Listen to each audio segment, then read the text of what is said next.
Et salut à tous, avant que cette vidéo ne débute, j'aimerais vous informer que pour ce mois de décembre, j'ai organisé, comme l'année dernière, au vu du succès du projet, un nouveau calendrier de l'Avent sur mon site internet. Alors si vous n'étiez pas là, en gros ça consistait en des offres que vous aviez tous les jours sur la boutique, avec des belles promos sur des lots de figurines. L'année dernière, j'étais assez mal organisé, je me suis pris un peu tard pour organiser tout ça, mais cette année, messieurs, dames, je suis prêt. Cette année, c'est 48 offres que je vous propose, réparties sur 24 jours, donc 2 par jour, et qui ne durent que 24 heures chacune. Il y a pas moins de 100 nouvelles unités et héros qui ne sont pas encore dispo sur le site, et pas mal d'exclusivités que vous ne retrouvez pas ailleurs, et qui arriveront l'année prochaine pour la très grande majorité d'entre eux. Ça fait 1 mois et demi que je travaille dessus, je vous avoue qu'entre les sorties d'hiver sur le site, notamment depuis cet été, ça fait beaucoup de taf, et c'est pourquoi cette année, je suis plus que prêt. Les fichiers sont prêts, les impressions sont prêtes, j'ai plus de 2 mais 4 imprimantes, vous allez tout voir en physique, en vidéo sur mon Instagram, donc d'ailleurs venez me suivre autant que possible sur ce réseau, vous verrez la qualité des figurines que vous allez recevoir, j'ai pas peur de les montrer, j'ai totalement confiance en ce que je vous propose, donc j'espère que vous êtes prêts, il va y avoir du très très lourd, avec des remises qui vont aller jusqu'à moins 43%. Et si vous pensiez que je suis bon qu'à faire des vidéos sur YouTube, ou vous doutiez encore de mes capacités d'imprimeur 3D, eh ben, ça sera l'occasion de vous montrer que je suis plus que capable dans ce domaine. La livraison sera d'ailleurs gratuite, donc profitez-en vraiment. Sur ce, moi je vous dis rendez-vous dès maintenant sur le site internet, mais aussi sur YouTube, avec cette nouvelle vidéo qui sera la première du mois. Et oui, il va y avoir des surprises de tous les côtés. J'espère en tout cas que ça va le faire pour les vidéos, parce que c'est aussi beaucoup de taf, et je suis déjà en retard. Aussi, dernière parenthèse, j'aimerais remercier tout particulièrement Gauvin Rémy, qui a travaillé très dur à mes côtés pour vous proposer des illustrations pour accompagner ma voix. Et comme il a fallu faire pas mal d'illustrations pour les 24 vidéos, on a préféré miser sur la quantité. Donc, ce que vous allez voir, c'est clairement 1/10 de ce qu'il est capable de faire. C'est un artiste freelance français qui a déjà bossé sur des projets d'illustration pour des projets 3D, pour des jeux vidéo, pour du JDR, des jeux de société. Il a déjà même fait des illustrations sur l'univers de Warhammer, donc je vous invite chaleureusement à aller voir ce qu'il est capable de faire. Il est très bon et il se fera un plaisir de vous aider dans vos projets, que ce soit pour des projets pro ou pour des projets d'illustration perso. Je vous laisse donc tous ces réseaux en description. Et enfin bref, rendez-vous à la fin de la vidéo si vous voulez voir les premières figues imprimées. Et sur ce, moi je vous laisse avec la première histoire de ce premier jour. Do not test me, necromancer. Yours is an art I have dominated centuries ago. You have nothing I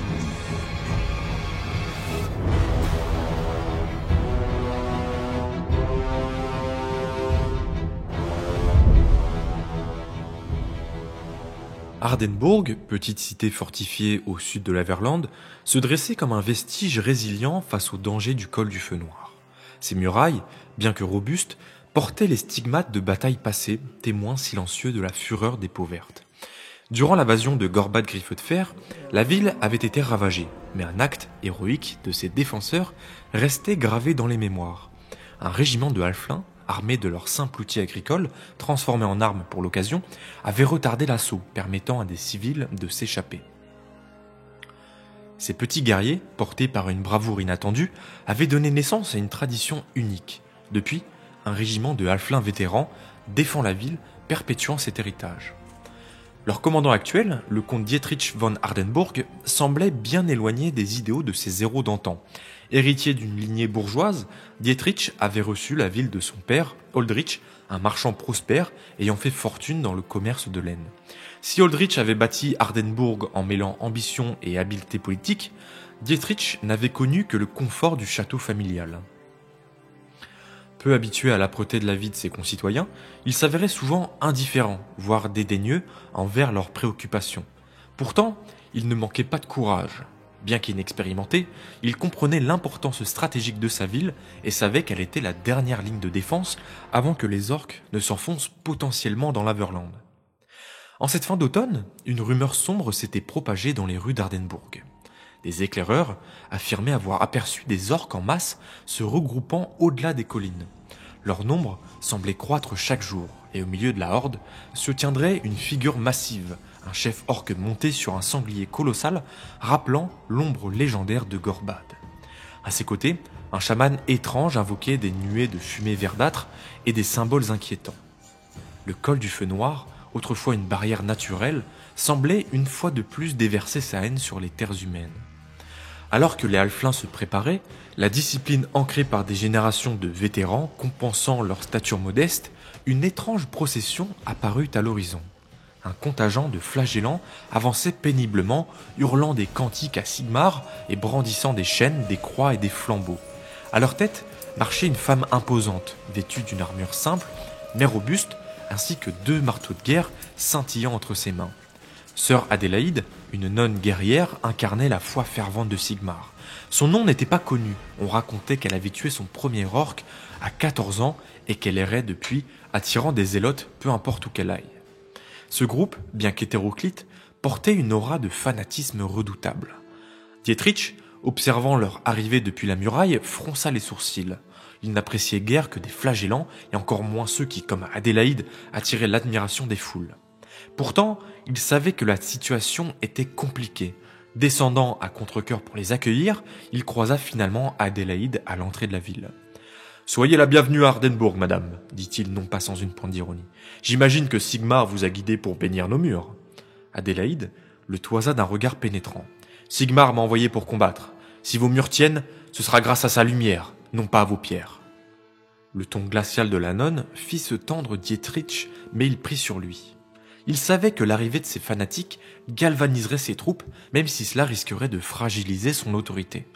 En ville, les murmures se répandirent rapidement. La présence d'Adélaïde et de ses flagellants était perçue comme un signe divin que Sigmar veillait sur eux. Les Halflings eux-mêmes, bien qu'aguerris, se sentaient regaillardis par sa prestance. Et malgré son irritation, Dietrich convoqua Adélaïde à un conseil de guerre. La salle austère de son château devint le théâtre d'une confrontation entre la raison et la foi. Adélaïde prenait une défense active, exhortant les soldats à se préparer au sacrifice ultime pour honorer Sigmar et préserver la vie des petites gens. Dietrich, pragmatique, privilégiait une stratégie plus défensive, insistant sur l'importance des remparts et de la discipline. La tension entre les 2 figures montait, mais un éclaireur interrompit la dispute. La horde orque était proche, et leur chef semblait préparer un assaut direct. Dietrich fit un geste vers Adélaïde, son mépris difficilement dissimulé. « Que Sigmar nous protège alors !» dit-il avant de retourner organiser ses troupes. Adélaïde, quant à elle, menait ses flagellants dans une prière collective, leur promettant la gloire éternelle auprès de leur dieu. Ardenbourg se préparait à un nouveau chapitre de son histoire, tandis que les tambours de guerre orques résonnaient dans la vallée, annonçant une nuit sanglante. La salle du conseil de Ardenbourg était un lieu austère, conçu pour la fonction plus que pour l'apparat. Les murs de pierre n'étaient ornés que de quelques tapisseries fanées, illustrant les hauts faits des Halflings héroïques lors de l'invasion de Gorbad Griffefer. Le comte Dietrich von Ardenbourg, dans une dernière tentative d'organiser la défense de la ville avec les forces de la nonne, se tenait en bout de table vêtu d'un manteau d'un rouge profond, symbole de son rang. Il scrutait la nonne guerrière avec un mélange de méfiance et de dédain. Elle, armée de ses 2 marteaux de guerre, qu'elle tenait avec nonchalance, semblait indifférente à l'opulence relative de la pièce. Ses yeux d'acier étaient rivés sur le comte, comme pour jauger son âme. Dietrich brisa le silence, son ton empreint de condescendance. « Si nous devons combattre côte à côte, sœur Adélaïde, il serait judicieux que nous coordonnions nos efforts, bien que vos méthodes soient, disons, peu conventionnelles. » Adélaïde rétorqua.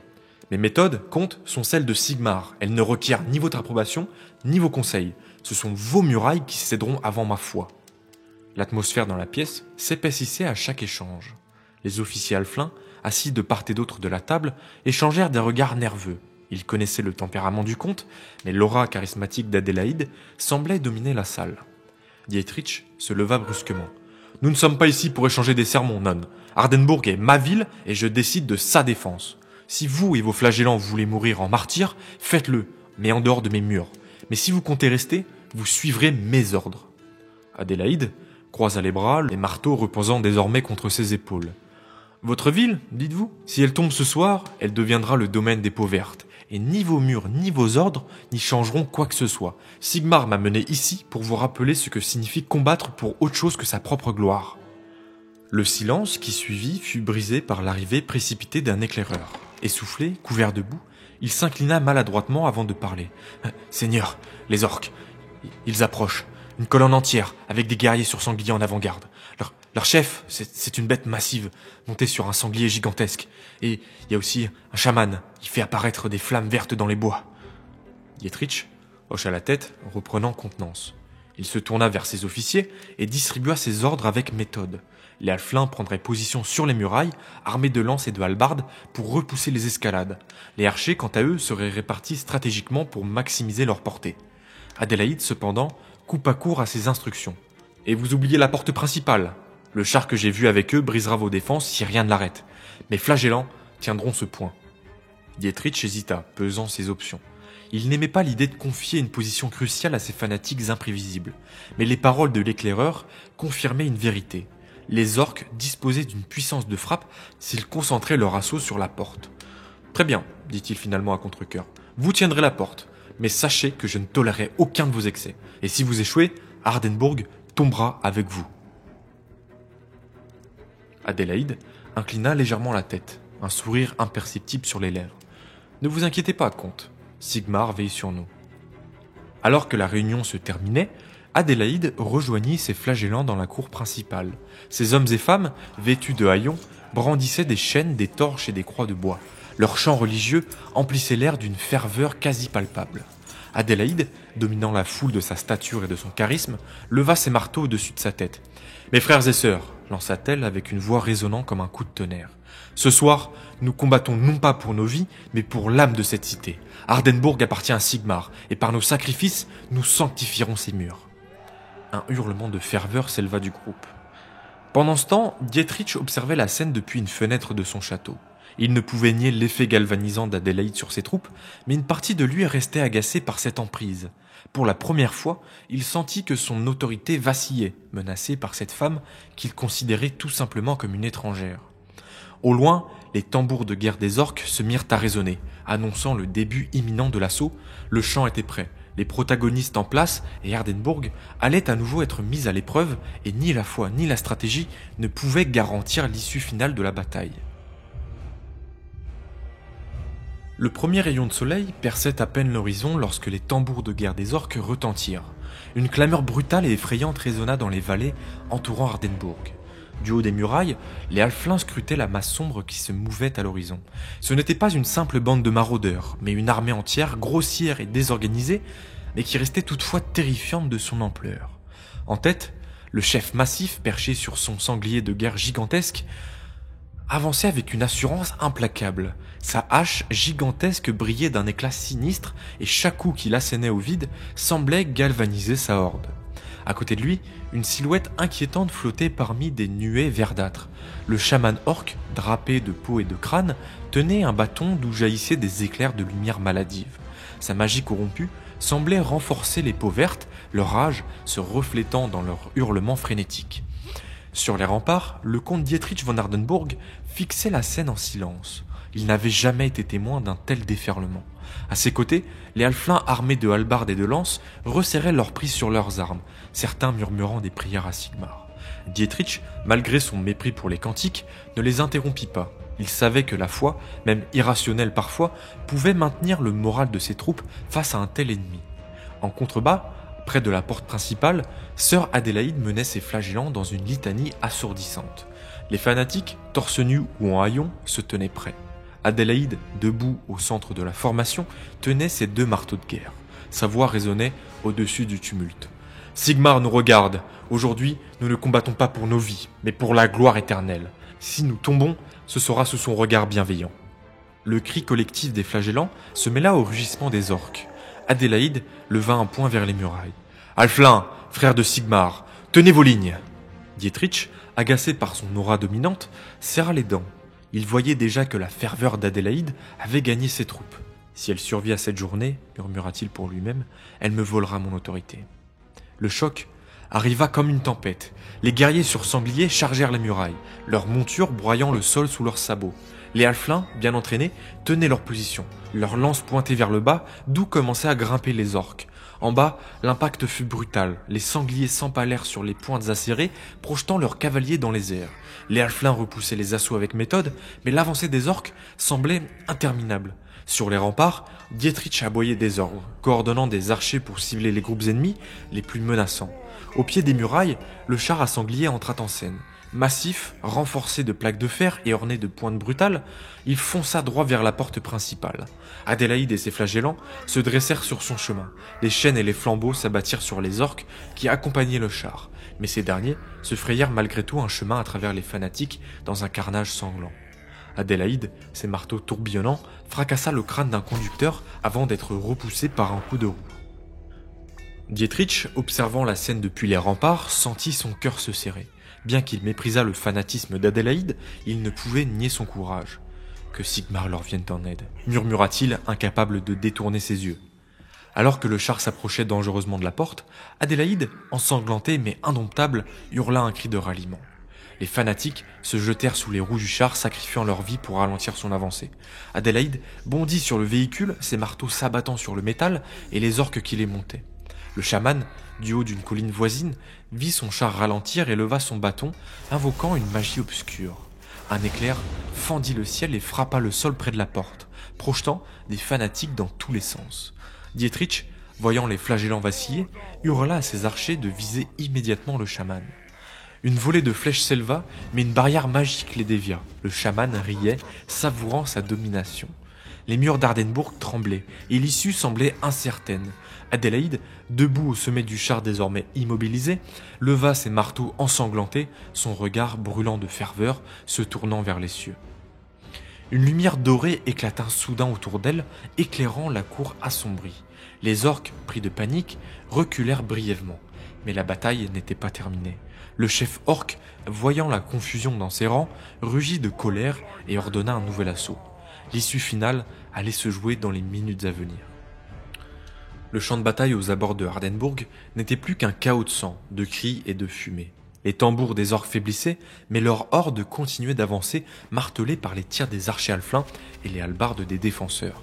Pourtant, le cœur de l'affrontement se jouait en bas, près de la porte principale, où sœur Adélaïde menait une bataille désespérée contre le chef orc. Ce dernier, gigantesque et déchaîné, avançait avec la force d'un ouragan, sa hache formant des arcs mortels. La nonne guerrière, déjà blessée, esquivait et ripostait ses marteaux tournoyants avec une précision quasi divine. Dietrich observait le combat depuis les remparts, incapable de détourner le regard. S'il méprisait le fanatisme d'Adélaïde et sa tendance à rallier les foules, il ne pouvait nier son courage. En silence, il espérait quand même qu'elle triomphe, non par la foi, mais parce que Ardenbourg ne survivrait pas sans elle. Autour de lui, les halflins repoussaient les tentatives désespérées des orques d'escalader les murs. Les soldats, galvanisés par les prières et les chants des flagellants, tenaient bon malgré l'épuisement. Le duel entre Adélaïde et le chef orc atteignit son apogée. Le sanglier du colosse, déjà blessé par la nonne, s'écroula dans un hurlement, laissant son maître face à elle. Le chef, hurlant de rage, balança sa hache avec une force brutale. Adélaïde para le coup avec l'un de ses marteaux, mais l'impact la fit reculer de plusieurs pas, et une douleur aiguë traversa son bras. Alors qu'elle reprenait son équilibre, le chaman orc, perché sur une colline voisine, leva son bâton dans un éclat de lumière verte. Une magie corruptrice s'abattit, frappant à la fois le chef orc et Adélaïde, et projetant tous les deux au sol. Sur les remparts, Dietrich réitéra son ordre de tirer sur le chaman, et une volée de flèches s'éleva, mais une barrière magique apparut autour du chaman, déviant une nouvelle fois chaque projectile. Le sorcier, confiant, prépara une nouvelle incantation, son bâton vibrant d'énergie maléfique. Dietrich serra les poings, voyant ses tentatives échouer. Au pied de la colline, Adélaïde se releva péniblement. Les éclats de magie avaient affaibli la lumière dorée qui l'entourait. Ces flagellants, quant à eux, en transe, continuaient de psalmodier des prières à Sigmar malgré leur perte terrible. Adélaïde leva son marteau vers le ciel. Sa voix forte, malgré l'épuisement, résonna sur tout le champ de bataille. Les flagellants hurlèrent de ferveur et, dans un acte de folie collective, chargèrent la colline. Ils se jetaient sur les orques restants, leurs chaînes et leurs torches, brisant tout sur leur passage. Adélaïde, au centre de cette vague furieuse, avançait avec une détermination implacable. Le chaman, voyant la marée fanatique approcher, accéléra ses incantations, mais il était trop tard.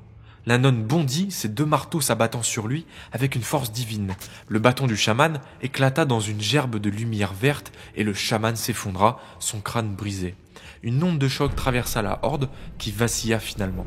Et privés de leur soutien spirituel et voyant leur chef au sol, les peaux vertes perdirent leur cohésion. Ils commencèrent à fuir, laissant derrière eux un champ de morts et de blessés. Dietrich observa la scène avec une pointe de soulagement mêlée à l'inquiétude. Hardenburg avait tenu, mais à quel prix ? La cour était jonchée de cadavres et le survivant, bien que victorieux, semblait brisé. Descendant des remparts, il traversa lentement le champ de bataille, cherchant la silhouette d'Adélaïde. Près de la colline, entourée des corps de ses flagellants tombés, elle était à genoux, les marteaux reposant à ses côtés.